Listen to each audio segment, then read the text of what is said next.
안녕하세요. 저는 경기도에서 네일샵을 운영하고 있는 30대 기혼 여성입니다. 저는 19, 70 나이에 부모님 두 분 다 사고로 갑작스레 돌아가셨습니다. 그래서 남들보다 조금 일찍부터 일을 시작했어요.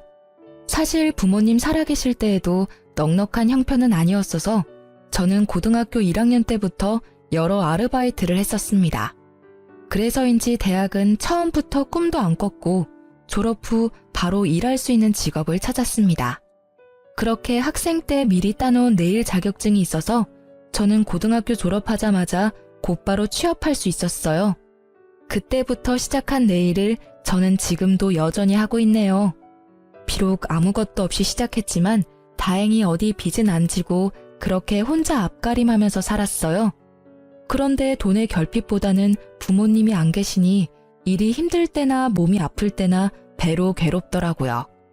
비록 없이 살았어도 사랑은 많이 주신 부모님이셨거든요. 의지할 가족이 갑자기 이 세상에서 없어지니 많이 허탈했어요. 그러다 제 남편을 만나 지금은 행복한 가정 이루고 잘 살고 있습니다. 지인의 소개로 만난 남편은 제 눈에 너무 완벽한 사람이었습니다. 저는 고졸에 대학도 못 나왔지만 남편은 명문대 졸업하고 대기업을 다니고 있었으니까요. 그런데 학벌도 짧고 고아인 저보다 이상하게 남편이 더 자존감이 낮더군요. 얘기를 들어보니 남편이 그리 화목한 집안에서 자란 건 아니었어요. 어머님께서는 시부께서 돌아가시곤 장남이 잘 돼야 한다며 시숙을 많이 밀어주셨대요. 학원비와 용돈은 시숙에게만 넉넉히 지원해 주셨다 합니다. 그런 것뿐만 아니라 어린 남편이 보기엔 어머님이 자식 사랑도 첫째인 형에게 유독 더 많이 쏟으셨다 합니다. 둘째인 남편은 반에서 1등을 해도 별로 기뻐하지 않는 시모였대요. 둘째가 감히 첫째 길을 꺾는다면서요. 저는 조금 못 살긴 해도 사랑받은 기억이 남아있었지만 남편은 그런 기억이 잘 나지 않는다 해서 얼마나 마음 아팠는지 모릅니다. 저랑 다른 결이긴 하지만 남편 역시 가족의 사랑을 그리워하는 사람이었죠. 그래서 저희는 연애를 할 때부터 자연스레 서로의 보호자가 됐습니다. 마음이 힘들 때나 몸이 아플 때 서로가 필요한 순간마다 서로의 옆에 있어 주었죠. 결혼하고도 큰 문제는 없었는데 결혼 후 잠깐 위기가 있긴 했어요. 결혼 후 어머님께서는 저를 엄청 예뻐하시는 것까진 아니었어도 따로 제 집안이나 직업에 편견은 없으신 분이었습니다. 종종 어머님께서는 장남보다 차남이 먼저 장가간 게 신경 쓰이신다며 제 주변에 괜찮은 처자 있으면 시숙 좀 소개시켜주라고 말씀하셨었어요. 그랬던 어머님이 시숙이 교사 형님과 결혼에 성공하자 제게 엄청 모질게 굴기 시작하더라고요. 시모는 평소에 치장하시는 걸 별로 좋아하시지는 않는 분이었어요. 결혼하고 초반에는 제가 어머님과 빨리 친해지고 싶어서 원래 성격보다 더 살갑게 굴었습니다. 한번 네일아트 받으시러 오시라고 해도 절대 안 오셔서 애교스럽게 제가 애원하면 시모는 마지못해 오셨어요. 저 매일 오매불망 어머님께서는 언제 제 샵에 오시나 기다리고 있어요. 한 번만 오셔서 시술 받아보세요. 요즘 어머님들이 많이 하는 고급스러운 스타일로 제가 해드릴게요. 네? 꼭 한번 해드리고 싶어서 그래요. 아유, 거주장스럽게 나이 먹어서 네일아트 그런 걸 못하러 해. 그냥 했다 쳐라. 내가 네 마음만 고맙게 받으마. 어머님 일상생활 하실 때 하나도 안 거슬리는 심플한 디자인도 많아요. 그래도 며느리가 네일샵 하는데 한번 구경도 오시고 바람도 쐴 겸 나오시면 좋잖아요. 네? 처음에는 어머님이 마지못해 오셨는데 막상 해드리니 엄청 좋아하셨습니다. 은근히 다음에 하고 싶은 디자인을 찾아 제게 사진을 보내기도 하셨어요. 에휴, 아들만 둘인 삭막했던 집안에 애교스러운 초이 네가 들어오니까 우리 집안에 활기가 넘치는 것 같아 내가 요즘 너무 행복하구나. 딸 가진 엄마들이 이런 기분이려나? 어머님, 저 감동받아서 눈물 나잖아요. 내가 무슨 복이 많아서 우리 초이를 이렇게 만났는지 몰라. 너도 날 시어머니라 어렵게 생각하지 말고 친정엄마처럼 생각해. 내가 항상 네 편인 거 알고 있지? 말씀만으로도 너무 감사해요. 어머님, 저 결혼하고부터 매일이 너무 행복해요. 에휴, 나중에 첫째 며느리도 딱 우리 초이같이 싹싹하고 야물딱진 애가 들어와야 할 텐데 요즘 걱정이 많아. 큰 며느리가 늦게 들어와서 우리 초이랑 잘 지낼지도 걱정이고 나랑 잘 맞을지도 걱정이고. 에이, 미래의 제 형님도 분명 좋으신 분이실 거예요. 너무 걱정 마세요, 어머님. 저는 그렇게 시모의 무료한 일상의 분위기 전환을 해드릴 겸 가끔 네일 아트를 해드렸습니다. 시술 시간 동안에는 어머님과 이런저런 수다를 많이 떨어서 더 큰 유대감을 형성했죠. 어머님께서는 가게에 놀러 오셔서 네일을 받으시곤 항상 저 고생했다며 밥을 사주시거나 도시락을 싸오셔서 같이 점심을 먹었어요. 그렇게 한동안 저는 부부 갈등이라곤 없이 어머님과 좋은 시간을 보냈습니다. 그런데 시숙이 맞선으로 결혼에 성공하고 형님이 생기자 어머님께선 묘하게 달라지셨습니다. 제 이름을 더 이상 다정히 부르지 않으셨고 둘째라고만 부르셨어요. 저는 잠깐 속으로 좀 서운했지만 너무 저랑 어머님이 사이가 좋아 보이면 그것 또한 형님께 소외감을 드릴 수 있다 생각했죠. 그렇게 생각하니 어머님께서 현명하시다 생각했습니다. 그런데 저는 곧 그게 형님을 위한 배려가 아니라 어머님이 형님과 저를 두고 차별하고 있다는 걸 알게 됐습니다.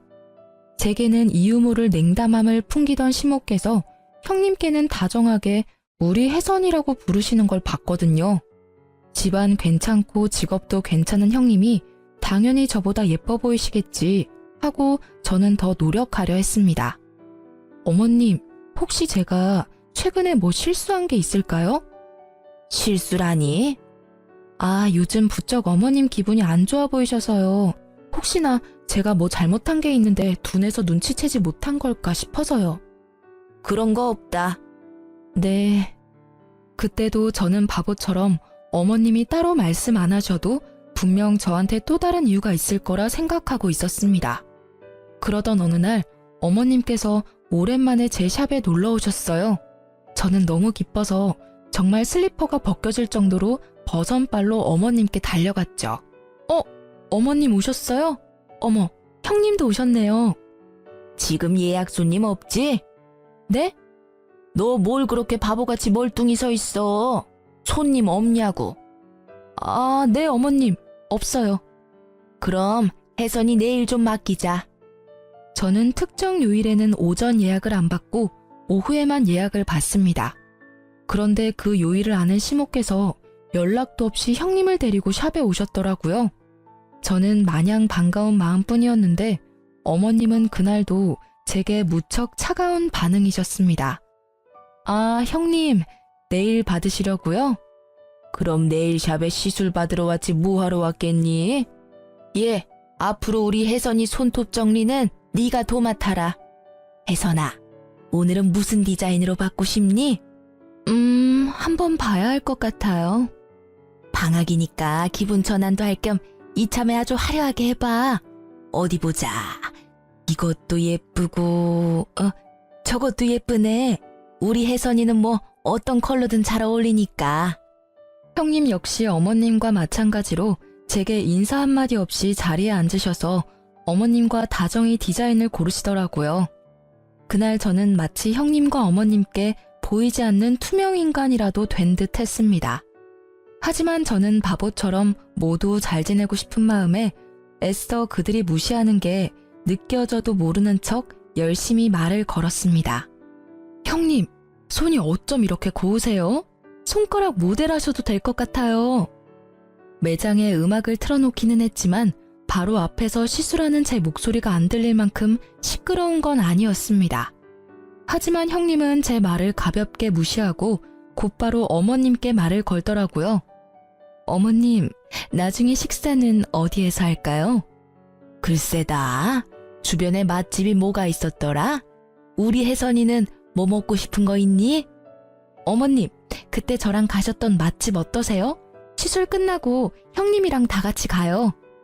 예, 둘째 너는 아무리 그래도 마실 거라도 한 잔 내놓지 않고 종알종알 말만 많니? 참 셀프라지만 어휴. 어머, 제가 금방 가져다 드릴게요. 두 분 오셔서 제가 너무 들뜨는 바람에 그만 깜빡했어요. 어머님은 커피 드시고 형님은 어떤 거 드시겠어요? 녹차, 아이스티, 커피, 오렌지 주스 이렇게 있어요. 됐다, 아서라. 마실 건 내가 가서 가져올 테니 넌 시술에나 집중해라. 원 산만해서는 우리 혜선이는 커피는 못 마시니까 주스 괜찮지? 네, 어머님. 역시 제 취향 너무 잘하세요.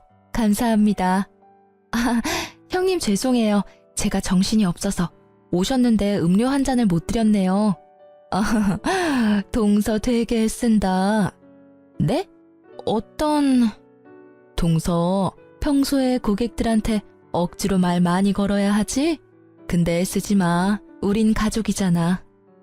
지금은 굳이 말 안 걸어도 돼. 그리고 난 좀 조용히 시술 받고 싶어. 알잖아. 교실 워낙 시끄러운 거. 그래서 모처럼 쉬는 날은 좀 조용히 있고 싶네. 무슨 말인지 이해했지? 네? 아, 네. 그렇게 형님은 어머님이 잠시 안 계실 때 제 입단속을 시키더니 그 뒤론 어머님이랑 폭풍 수다를 떨더군요. 저는 그 수다에 끼어들지 못했어요. 저도 사람인지라 수치심이 느껴져 더 이상 살갑게 먼저 형님께 대화를 시도하지 않고 묵묵히 시술만 했습니다. 그런데 어머님까지 기본 손톱 케어를 다 해드리고 나자 두 분은 제게 고맙다거나 고생했다는 말 한마디 없이 바삐 일어나시더라고요. 네, 결국 저만 빼고 형님과 어머님은 식사를 하러 갔습니다. 도대체 제가 뭘 잘못했길래 그렇게 냉담하신 건지 저는 또 바보같이 혼자 서운함을 꾹꾹 눌렀어요. 그런데 그 다음날 형님에게서 연락이 왔어요. 저는 어제 인사 없이 가서 미안했다, 뭐 고마웠다 이런 말을 들을 줄 알았는데 형님께서 처음부터 하는 말이요. 어쩔 거야? 여보세요? 형님 아니세요? 내 번호 안 떠? 뭘 또 물어? 나 맞아. 형님, 왜 그러세요? 동서, 내 손톱 어쩔 거냐니까? 손톱이 왜요? 무슨 문제 있으세요? 일단 제일 문제는 손톱이 너무 거추장스럽고 불편해 죽겠어. 게다가 엄청 따끔거리고 손톱 사이에 진물도 나오는 것 같거든? 어떻게 배상할 거야? 아니 실력 개뿔도 없으면서 무슨 샵을 하겠다고. 형님, 아무리 화가 나셨다 해도 좀 말씀이 지나치시네요. 우선 손은 괜찮으세요? 죄송해요. 저도 샵하면서 정말 이런 경우는 처음이라 이유를 모르겠어요. 일단 저랑 같이 병원부터 가시겠어요? 내가 왜 너랑 같이 병원을 가야 하니? 그리고 사과를 할 거면 똑바로 해. 저 형님, 속상하신 마음은 알겠는데 호칭은 똑바로 해주세요. 뭐? 꼴에 지금 자존심 상한다 이거야? 시댁 식구들 앞에서나 우리가 형님 동서지. 그나저나 내 손톱 어쩔 거냐니까? 손님이 클레임을 걸었으면 사과를 제대로 해야 할 것 아니야. 장사 이따위로 할래? 가게 문 닫고 싶은 거 아니지? 멀쩡한 손톱 몇 개는 부러졌다고. 이거 어떻게 책임질 거야? 형님, 저는 평소대로 시술했고, 아니, 오히려 더 신경 써서 해드렸어요. 같이 병원도 가기 싫다시고 진짜 손톱 문제 생기신 게 맞다면 샵 한번 들려주세요. 제가 원인 파악해볼게요. 어머, 내가 왜 그래야 하는데? 됐고, 가족끼리니까 내가 이번 한 번만 눈 감아줄게. 그 대신 나도 피해를 봤으니까 오는 게 있어야겠지? 동선의 샵 정기권 얼마야? 20회짜리 있으면 그걸로 끊어주고 퉁쳐. 네? 그게 무슨 말씀이세요? 왜? 아까워? 형님 저 뭐 믿고 20회나 시술 받으시려고요. 또 문제 생기면 어떡해요? 뭐? 제가 병원에 가자니까 한사코 거절하며 저희 샵 내일 정기권으로 이 상황을 퉁치자는 형님의 말이 의아하더군요. 게다가 전화하는 내내 저를 무시하는 말투에 기분이 많이 나빴던 저는 바로 그 제안을 거절했어요. 그건 안 되겠네요. 뭐? 그렇게 나온다 이거지? 형님은 그렇게 혼자 씩씩거리다 전화를 끊어버리더라고요. 제가 문자랑 전화를 남겨도 다 무시하길래 진짜 손톱에 문제가 생긴 게 맞나 의심이 들었죠. 손톱 사진이라도 보내달라고 했는데 형님은 그렇게 아무런 연락이 없었어요. 그러다 며칠 후에 시댁에서 형님을 마주할 수 있었습니다. 형님과 인사하자마자 손을 확인했는데 장갑을 끼고 계시더라고요. 식사가 전부 끝나고 난 뒤에야 저는 형님께 말을 붙일 수 있었어요. 형님, 잠깐 저랑 얘기 좀 나눠요. 잠깐만, 동서 기다려볼래? 어머님, 설거지 두세요. 며느리가 둘씩이나 있는데 어머님이 왜 설거지를 하세요? 이제 설거지는 저희한테 맡기세요. 안 그래, 동서? 어머, 역시 우리 큰아가는 뭐 흠잡을 데도 없고 센스가 넘쳐. 둘째는 보고 배워라. 네, 어머님. 그래놓고 형님은 주방에 서서 제게 귓속말을 했습니다. 난 동서 때문에 손 다쳤으니까 설거지는 동서 너 혼자 해. 형님, 장갑 벗어보세요. 제가 봐드릴게요. 뭐? 그럼 지금 내가 뭐 거짓말이라도 한다는 거야? 저한테 말씀하셨던 것처럼 손톱 부러지고 짓물라고 하는지 제가 봐드린다고요. 그래야 병원비도 드리죠. 참나, 됐거든? 내가 거지야? 병원비가 없겠어? 제가 억지로 형님 장갑을 벗기려 하자 벼랑간 형님이 우는 척을 하더라고요. 아니, 동석, 내가 그렇게 싫어? 이게 무슨 일이냐? 너희 싸웠냐? 그땐 저희 남편과 시주께서 담배 피러 마당에 나간 상태였고 놀란 시모만 무슨 일이냐고 한 걸음에 달려오셨어요. 어머님, 아무래도 동서는 제가 마음에 안 드나 봐요. 저는 정말 잘 지내고 싶었는데. 동서, 내가 미안해. 늦게 들어온 주제에 내가 눈치 없이 형님 노릇한 거지? 이게 뭔 소리냐? 둘째 네가 큰애기한테 뭐라 했냐?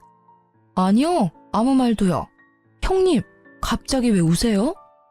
그날 내일 받고 내가 돈 안 내고 가서 미안해. 난 어머님이 내신 줄 알았어.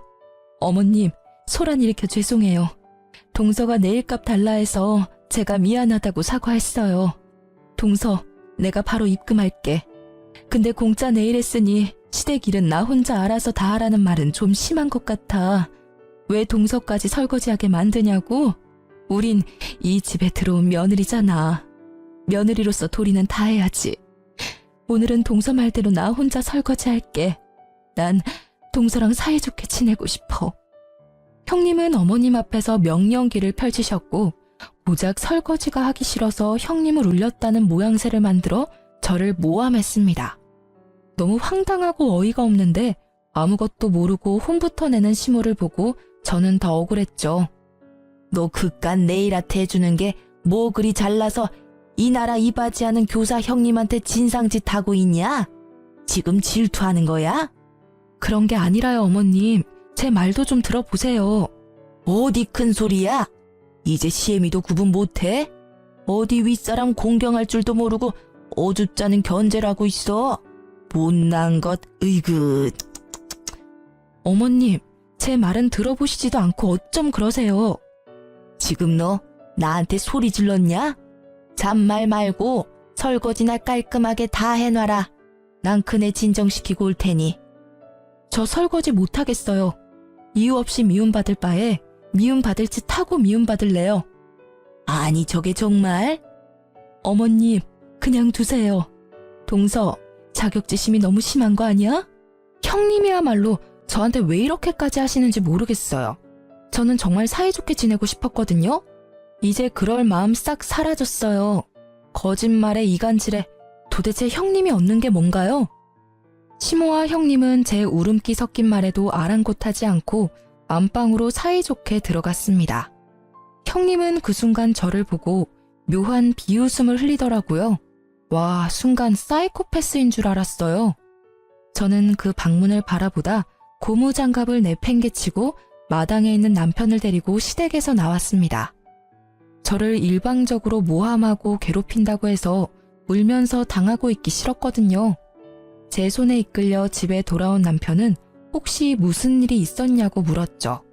하지만 저는 아무 일 없다고만 말했습니다. 남편에게 곧장 다 말할까 했지만 안 그래도 회사 일로 요즘 너무 힘들어하는 남편 머릿속을 더 복잡하게 만들고 싶지 않았습니다. 시모는 설거지 안 하고 갔다고 한마디 할 줄 알았는데 잠잠했습니다. 형님도 아무런 연락이 없었고요. 그러다 저는 놀라운 사실을 깨달았습니다. 그즘 휴대폰을 바꿨었는데 제 모든 통화 내용이 자동 녹음되고 있었더라고요. 생각해보니 형님과의 통화 내용도 있겠다 싶었죠. 찾아보니 정말 다행스럽게도 형님이 제게 막말하며 진상짓했던 통화 녹음이 남아 있었습니다. 저는 아무런 말도 덧붙이지 않고 형님에게 통화가 녹음된 파일을 톡으로 보냈습니다. 그러자 형님은 제게 바로 전화를 걸어 싹싹 빌더군요. 동서, 통화 녹음하고 있었던 거야? 얼마 전에 전화 고장나서 바꿨는데 자동으로 통화 녹음이 됐더라고요. 어머님 눈에는 마음 넓고 천사 같은 형님인데 저한테 이렇게 막말하신 거 막상 들으시면 어떤 반응하실지 저 너무 궁금해요. 동서, 일단 만나서 얘기하자. 나도 동서 말대로 사이좋게 지내고 싶어. 왜 아니겠어. 내가 정말 미안해, 응? 이거 나 말고 또 다른 식구들한테 보낸 건 아니지? 저 바빠서 전화 이만 끊을게요. 동서! 제가 무시하고 전화를 끊자 형님은 곧바로 가게로 와서 제게 무릎 꿇고 빌었어요. 동서, 제발 내 체면 좀 살려줘. 내가 그래도 남들이 보기엔 멀끔하고 교양 있는 교사잖아. 내가 이렇게 소리 지르고 막말하는 모습 보면 어머님도 많이 속상해하실 거고 서방님이랑 우리 남편 사이도 곤란해질 거야. 우리가 서로 잘 지내야 하지 않겠어? 응? 저는 처음부터 형님이랑 잘 지내보려고 했어요. 선 넘은 건 형님이시고요. 내가 어떻게 하면 되겠어? 내가 어떻게 하면 동서 마음이 풀리겠어? 내가 정말 미안해. 나 한 번만 봐주라. 내가 첫째 며느리인데 둘째 며느리인 동서보다 늦게 집에 들어왔다고 나 혹시라도 무시당할까봐 내가 그래서 오히려 더 기센 척 못되게 군 거야. 정말 다른 뜻은 없었어. 동서, 나 진짜 나쁜 사람 아니야. 알면 알수록 친구긴 사람이라고 내가. 그럼 일단 손톱 좀 봐요, 형님. 진짜 저한테 시술 받고 엉망이 됐는지 봐야겠어요. 이건 제 커리어가 걸린 문제이기도 하거든요. 다 거짓말이야. 멀쩡해. 동서, 내가 받아본 네일 아티스트 중에 제일 잘해. 내가 인정해. 그러니까 정기권 달라고 했지. 일단 결제부터 하세요. 시술 받았던 거 결제도 하시고 사과도 똑바로 하세요. 형님으로서 사과한 건 지금까지 들었으니까 됐고요. 시술 받고 진상짓한 거 손님으로서 제대로 사과해주세요. 알았어. 미안해. 다 오해였어. 오해가 아니라 거짓말이잖아요. 그래, 다 거짓말이었어. 내 손톱 아주 멀쩡하고 동서 시술은 아무런 문제 없었어.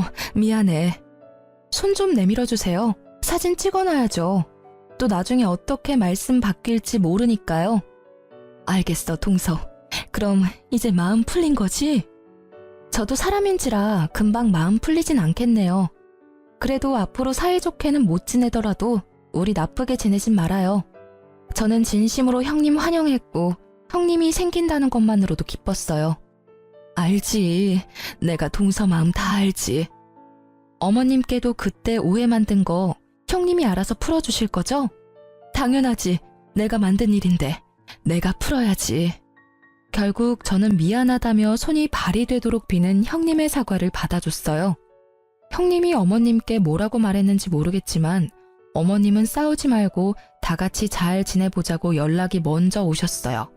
하지만 저는 이미 상처를 받아서 어머님께 더 이상 살가운 며느리가 될 수는 없더라고요. 원래라면 시댁에 자주 가서 좋은 시간 보냈을 텐데 저는 시댁에 가는 발걸음을 줄여나갔습니다. 남편 역시 저 때문에 시댁의 발길을 끊었습니다. 그때 시댁 식구들과 불화 말고도 저희 부부가 많이 힘들었을 때였거든요. 딩크족이라고 요새 아이를 안 낳는 부부들이 많아졌잖아요. 저희는 아이를 안 낳는 게 아니라 너무나 원했지만 아이 계획을 조금만 늦추기로 했습니다. 직장에서 은근히 괴롭히는 상사 때문에 남편이 힘들어했거든요. 대놓고 괴롭히면 고발이라도 할 텐데 그런 건덕지를 남기지 않으니 아무 대처도 할 수 없었어요. 게다가 매일 야근에 시달리며 과로까지 하니 사람이 망가져간다는 게 두 눈으로 보이더군요. 저는 남편에게 힘들면 말하라고 몇 번이나 말했지만 남편은 꿋꿋하게 참았어요. 원래대로라면 저희가 아이를 가지기로 계획한 해였어서 더 열심히 일해야 한다고요. 그러던 어느 날 남편이 흐느껴 울면서 회사를 그만두고 싶다고 고백했습니다. 저는 고민하지 않고 남편에게 1년만 쉬라고 했어요. 남편은 곧바로 이직할 회사를 알아보겠다고 했지만 저는 천천히 가자고 했어요. 남편이 살도 너무 많이 빠지고 피폐해 보였거든요. 저는 든든한 친정도 없고 비록 가진 거 없이 자랐지만 제 사업으로 돈을 좀 벌어놓은 상태였고 지금 벌이도 나쁘지 않아서 그 정도쯤은 남편을 뒷바라지할 수 있었습니다. 연애 때 남편이 혼자인 제게 많은 힘이 되어주었는데 이번에는 제가 남편에게 울타리가 되어주고 싶었어요. 내 사람이 그렇게 힘들다는데 한 번쯤 제대로 도와주고 싶었습니다. 그렇게 남편은 대기업을 그만두고 1년 동안 쉬면서 이직 준비를 하기로 했습니다. 시모한테는 절대 비밀이었어요. 워낙 고지식하신 옛날 분이라 힘들게 들어간 대기업 그만뒀다고 남편을 잡을 게 분명했거든요. 그런데 어쩌다 시댁에 가면 시모는 모든 일을 저한테만 시키더라고요. 형님은 그냥 앉아서 쉬라고 손수 과일까지 깎아주시면서 여전히 저만 미워하는 모습이 보였어요. 이런 취급 받을 거면 아예 시댁에 안 와야겠다 머릿속으로 생각하고 있던 참이었어요. 둘째 네가 그동안 나한테 해준 게 고작 네일밖에 더 있냐? 며느리 네일 아트샵 한다고 말하면 사람들 인식이 어떤 줄 알기나 해. 변변한 직업도 아니고 대기업 다니는 내 아들이 너무 아까워. 어머니, 사람 앞에 두고 말씀을 뭘 그렇게 하세요? 야, 어디서 어머니 앞에서 언성을 높여? 남편이 너무 화가 나서 어머님께 대들자 시숙은 또 남편을 나무랐어요. 내가 어디 틀린 말 했냐? 그리고 너희 왜 아직 애가 안 생기냐? 장남이랑 큰아가는 이제 막 결혼했지만 너네는 결혼한 지 꽤 됐잖니? 이유가 뭐냐? 둘째 너 무슨 문제 있냐? 어머님, 말씀을 왜 그렇게 밉게 하세요? 저 진짜 너무 서운해요. 요즘 저랑 남편 엄청 힘들거든요. 어머님이라도 저희 그냥 믿고 기다려주시면 안 돼요? 예뻐는 안 하시더라도 미워는 하지 말아주시면 안 돼요? 제가 너무 서운하고 화가 나서 어머님한테 반박하니 형님은 시모와 합세해서 저한테 버릇없다고 갑자기 훈계질을 하더군요. 아니 보자 하니까 동서 그게 무슨 말버릇이야. 아무리 대학 안 나왔다지만 초중고에서 예의 공경 이런 거 안 배웠어? 어서 어머님께 잘못했다고 사과드리지 못해. 네? 형님이 저한테 하실 말씀은 아닌 것 같네요. 제 말에 움찔하던 형님은 찔리는 게 있으니 또 조용해지더군요. 남편이 사실은 이라고 운을 떼자마자 저는 남편을 다독이며 시댁에서 나와버렸습니다. 그 상황에서 회사까지 관뒀다 하면 난리가 날 것 같았거든요. 대신 저는 소심한 복수로 시댁 제사 지낼 때 말없이 시댁에 안 갔어요. 시모께서 음식을 다 했는지 제게 왜 안 왔냐고 늦은 저녁 전화가 왔어요. 저는 샵 예약도 꽉 찼고 너무 바빠서 못 간다고 말씀드렸죠. 그리곤 분명 옆에서 듣고 있을 형님을 위해 이 말도 함께 덧붙였어요. 어머님, 네일아트 하는 모자란 며느리 말고 든든한 교사 며느리 있잖아요. 형님은 워라밸 좋으니까 일찍 마치셨잖아요. 형님, 듣고 계시죠? 제 몫까지 어머님 잘 도와드렸죠. 너 안 와서 큰아가 혼자 개고생했다. 시모께서 워낙 손이 크셔서 음식을 엄청 많이 하시거든요. 형님 혼자 뼈 빠지게 시모 돕느라 고생했다고 들으니 속이 그나마 풀렸습니다. 그렇게 빚고자 형님은 그게 열받았는지 또다시 이간질을 하려 들더군요. 그 다음날 네일샵에 연락도 없이 시모랑 형님이 들이닥쳤습니다. 그때 저희 남편은 샵 유리창을 닫고 있었어요. 감히 대기업 다니는 내 아들 불러서 이따위 청소를 시키고 있어? 자기 아들 유리창 좀 닦는다고 기겁하며 개거품 무는 시모였어요. 형님은 시모 옆에 착 달라붙어서 아주 얄밉게 말했습니다. 어머님, 제 말 맞죠? 지나가는데 가끔 여기 청소하고 있더라고요. 게다가 제가 그이 통화하는 거 우연히 들었는데요. 지금 백수라고. 뭐? 너 그게 사실이냐? 엄마, 그게 사정이 있어서요. 저희 부부의 자세한 사정은 모르면서 그렇게 이간질 시도하는 형님을 보고 저는 너무 화가 나더라고요. 시모는 왜 회사 멀쩡히 다니다 백수가 됐냐고 물으시다 이내 저를 며느리로 잘못 들여서 그렇다는 둥 저 때문에 아들한테 안 좋은 일만 생긴다며 억지를 부리셨어요. 엄마는 아무것도 모르시면서 왜 이 사람한테 함부로 말씀하세요? 뭐가 다 이 사람 탓이에요? 모자란 제 탓이죠. 네, 저 힘들어서 회사 그만뒀어요. 그래서 이 사람한테 생활비며 이직하는데 드는 돈들 지원받으면서 지내고 있어요. 뭐? 아이고야, 다들 힘들게 회사 다닌다. 뭐가 대단히 힘들다고 멀쩡히 잘 다니던 대기업을 그만둬. 남들은 못 가서 안달인데. 넌 안 사람이 돼서는 남편 안 말리고 뭐 했냐? 남편에게 전혀 공감이나 위로는 못하고 나무라던 시모는 급기야 제 뺨을 때리려 했고 남편이 막자 이내 남편을 후드려 베기 시작했습니다. 넌 네 마누라만 중요하지? 어떻게 이렇게 엄마 뒤통수를 치냐? 내가 아들 대기업 다닌다고 동네방네 다 자랑해놨는데 이제 어쩌냐? 아이고 내 팔자야. 어머님 제발 그만 좀 하세요. 그래도 아들이니까 괜찮냐고 무슨 일이냐고 먼저 여쭤보실 줄 알았어요. 어머님 아들이요. 회사 상사 때문에 괴로워서 우울증 약 먹기 직전이었어요. 제가 회사 그만두라 했어요. 그렇게라도 숨통 트여놨는데 왜 다시 어머님이 숨통을 조이려고 하세요? 그리고 아무리 어머님이시라도 내 남편 몸에 손찌검하지 마세요. 이 사람 충분히 힘들다고요. 하지만 시모는 눈 하나 꿈뻑하지 않으시곤 저에게 또 막말을 시작했어요. 보다 못한 남편은 자기가 어머님께 맞는 건 몇 대라도 맞아드리겠지만 제게는 막말하지 마시라고 화를 냈어요.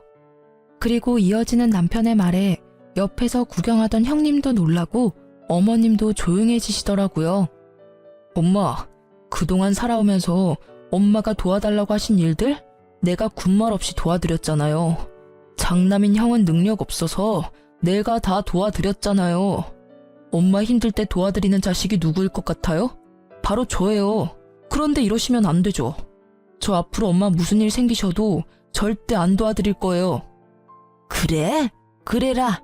난 내 장남이랑 교사인 큰며느리만 있으면 된다. 손주도 우리 장남이랑 큰아가한테서 받으면 돼. 충격받은 남편이 말을 잇지 못해서 그 다음부터는 제가 나섰습니다. 형님이 제일 잘하는 이간질을 저도 해봤어요. 어머님, 혹시 아주버님이랑 형님 딩크족인 거 모르셨어요? 뭐? 딩크? 그게 뭐냐? 어디 뭐 새로 나온 욕이냐? 결혼할 때 애 안 낳기로 서로 합의하고 결혼하는 사람들 보고 딩크족이라고 해요. 형님, 딩크족이잖아요. 시모 눈이 희번뜩해지고 형님은 당황한 눈치였어요. 시모가 형님한테 사실이냐고 캐묻자 왜 이간질하냐며 저를 밀치고 머리채를 잡으려던 형님이었습니다. 하지만 재빠른 시모가 먼저 형님 머리채를 휘어잡았죠. 말 그대로 개싸움, 난장판이 나자 저는 웃으면서 말했어요. 지금껏 형님 네가 했던 게 바로 이간질이에요. 왜? 난 하면 안 돼? 제가 반말하자 또 반말했다고 형님은 발작하더라고요. 그리고 남편에게는 가만 있으라는 신호를 보내고 저는 순순히 형님께 머리를 뜯겨줬습니다. 이제 당신 얼굴 안 보고 살 건데 왜 존댓말까지 해야 합니까? 여보, 존대 절대 하지 말아요. 저는 남편의 말에 힘입어 형님에게 마지막 엿을 날려드렸어요. 요즘 갑질에 얼마나 예민한지 모르지? 지금 내 머리채 잡으려는 것까지 싹 다 인터넷에 다 뿌릴 거야. 땡땡 학교 교사가 네일샵 직원 머리채 잡았다고 말이야. 동네 맘카페에다가 저번 통화 녹음한 것도 다 올릴 거야. 어머, 안 돼! 제 머리를 신나게 잡고 흔들던 형님은 또 안 된다며 빌빌 기더라고요. 어머님께 머리를 뜯기면서도 두 손이 발이 되도록 빌더라고요. 일 저지르고 비는 게 당신 특기야? 시모는 모든 상황 떠나서 믿었던 첫째 아들이 딩크족이라는 사실에만 충격 먹어선 멍하니 대꾸도 안 하더라고요. 그렇게 시모와 형님이 가고 남편은 제게 통화 녹음은 무슨 말이냐고 물었죠. 저번에도 이런 비슷한 일이 있었다고 남편에게 다 털어놓자 남편은 꺼이꺼이 울면서 그동안 혼자 맘고생 시켜 미안하다고 제게 사과했습니다. 앞으로는 시댁과 정말 영 끊고 살 거라고 저 이제 고생 안 시키고 싶다면서요. 시숙은 모든 상황을 듣고도 남편과 저를 시댁으로 호출해서 당장 형님과 시모께 사과하라더군요. 중간에서 이간질한 이유로요. 남편과 저는 마지막 마무리를 하러 시댁에 가줬습니다. 형, 그동안 사업한다고 나한테 빌렸던 돈 기억나지? 내가 천천히 갚으라고 해놓고 한 푼도 안 받았잖아. 내가 여태 아무 말 안 했는데 이제는 갚아야지. 나 그 말 하러 온 거야. 아니, 형제끼리 그런 게 어딨냐? 재영아, 그건 따로 나랑 얘기하자, 응? 왜? 형제끼리니까 더 정확해야지. 게다가 나 백수잖아. 형이 빌렸던 돈 당장 나한테 입금해. 그걸 당장 어떻게 입금해? 그 큰 돈을. 아유, 내가 미안하다. 좀 서운하다고 돈 얘기하는 거 나 좀 당황스럽다. 지금 그게 문제냐? 첫째 너 말해봐라. 너 진짜 딩크족인지 뭔지 하기로 한 거야? 시숙은 돈 때문에 열받았는지 시모한테 큰 소리를 치더라고요. 엄마는 좀 빠지세요. 애초에 이렇게 불화 생긴 거 다 엄마 때문이잖아요. 요즘 세상에 애 낳고 살기가 얼마나 힘든데 그깟 손주 타령하세요. 낳으면 엄마가 손주 키워줄 거예요? 그리고 애 낳으면 돈 들어가는 것도 다 지원해 줄 거예요. 못 하시잖아요. 시모는 아무 말 못하고 한숨만 쉬다가 형님한테 말하셨어요. 너는 그만한 능력도 없냐? 교사라는 애가 애 키울 능력도 안 돼? 그러자 본색 드러내는 형님이었습니다. 어머님, 저 학교에서 애들 보는 것도 지긋지긋합니다. 어떻게 제 애까지 낳아서 키워요? 저 이 사람이랑 애 안 낳는 조건으로 결혼한 거니까 더 이상 강요 마세요. 뭐? 어머니, 이래도 장남이랑 교사 며느리만 최고예요? 당연하지. 이 문제들은 차차 서로 의견 조율하며 해결해 나가면 된다. 네, 그럼 엄마, 차남 이만 인사드리고 갈게요. 다시는 제 발로 여기 안 올 거예요. 참나, 누가 반긴다고? 형, 2주 줄게. 형수한테 돈을 빌리던지 알아서 돈 구해서 입금해놔. 재용아, 너 진짜 이럴래? 엄마, 어떻게 쟤 좀 잘 구슬려 보세요. 그렇게 남편과 저는 시댁과 인연을 끊고 지냈어요. 결혼 전 시숙에게 빌려줬던 돈도 남편은 악착같이 전부 받아냈습니다. 그리고 남편은 저랑 약속한 1년을 다 채우지 않고 3개월만 딱 푹 쉬고 보란듯이 이직에 성공했어요. 지금은 더 좋은 환경에서 일하고 있어요. 연봉은 물론 예전보다 훨씬 낮았지만요. 하지만 남편의 얼굴에는 예전과 달리 활기가 돌았고 웃음을 되찾았습니다. 저도 여느 때와 같이 장사가 잘 됐고 문제 없었습니다. 사실 형님 통화 녹음본과 CCTV 영상 인터넷에 올리려다 그러다 저희 샵까지 구설수에 오를까봐 포기하고 영상 가지고 경찰에 신고만 했습니다. 다신 저희 샵에 접근 못하게요. 오히려 신고가 들어가면 정말 교사 인생은 끝난다며 형님은 더 난리가 났었죠. 동서, 내가 달라는 대로 다 줄게. 제발 고소 취하해주라. 나 이대로라면 교사 생활 제대로 못해. 내가 너무 염치 없지만 한 번만 봐주면 안 될까? 형님, 다시는 어디 가서 사람 쉽게 무시하고 다니지 마세요. 내 눈에 눈물 나게 하면 피눈물 나게 복수하는 나 같은 사람도 있어요. 저는 합의 절대 안 해주려다 합의금 두둑히 받아서 금융치료 잘했습니다. 또 남편이 제게 고맙고 미안하다고 이직한 후에 전 직장에서 받은 퇴직금을 알아서 하라고 전부 제게 주더라고요. 저는 그 퇴직금과 합의금 그리고 제가 그동안 모은 돈 다 합쳐서 최근에 제 가게를 매매 계약했어요. 빚도 조금 냈지만 드디어 월세에서 벗어났습니다. 겹경사로 새 생명까지 제 뱃속에 찾아와 줬어요. 힘든 상황들 이겨내자 좋은 일만 가득 생기더라고요. 그런데 시모랑 우연히 딱 마주친 거 아니겠습니까? 저와 마주치자마자 시모는 속사포로 시숙 사업 좀 도와달라 하시더라고요. 잘 지냈냐는 말씀은 기대도 안 했지만 그래도 남편 안부는 물으실 줄 알았거든요. 또 샵에 갔는데 가게 사서 이사했다더라. 어딘지 알아야 내가 찾지. 이렇게라도 만나서 천만다행이다. 니들 돈이 어디서 났니? 너 내 생각보다 돈이 좀 있는 거지? 네 남편이랑 네가 좀 우리 큰아들 사업 좀 도와줘야겠다. 많이 힘들어해 우리 장남이.